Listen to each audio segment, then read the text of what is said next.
ሰላም ለዝክረ ስምኪ ዘመንክር ጣዕሙ መዝሙር ዳዊት መዝሙር 147 ኩሉን ዝኽእል አምላኽ አመስግንዎ ለእግዚአብሔር አመስግንዎ ንአምላኽና በመዝሙር ምውዳስ ሰናይ እዩ ንኡ መመስጋን ጥዑምን ግቡእን እዩ እግዚአብሔር ንኢየሩሳሌም ከም በሐድሽ ይሃንጻሎ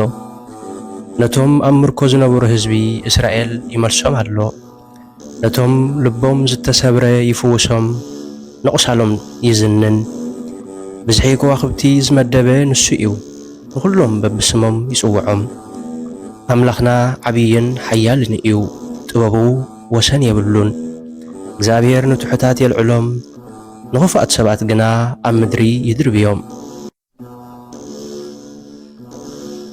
ለእግዚአብሔር መዝሙር ምስጋና ዘምሩሉ ንአምላኽና ብመሰንቆ ውዳሴ ዘምሩሉ እሱ ንሰማያት በደመና የወልብቦ ንምድሪ ዝናብ የዝንመላ ኣብ ኣኽራን ሳዕሪ የብቁል ንሱ ንእንስሳ መግቢ ይህቦም ነቶም ናብኡ ዝምህለሉ ጨቓዊት ኳኳት ከዓ መግቢ ይህቦም እግዚአብሔር ንሓያል ፈረስ ኣይብህጎን ብንፉዓት ሰራዊት ኣይሕጐስን በቶም ዝፈርህወን ምሕረቱ ተስፋ ዝገብሩን ግና ይሕጐስ ኦ ኢየሩሳሌም ንእግዚአብሔር አመስግንዮ ኦ ጽዮን ንኣምላኽኪ ወድስዮ ከመይ ንሱ ንምሃርሃር ማዕጹኺ ዘጽንዕ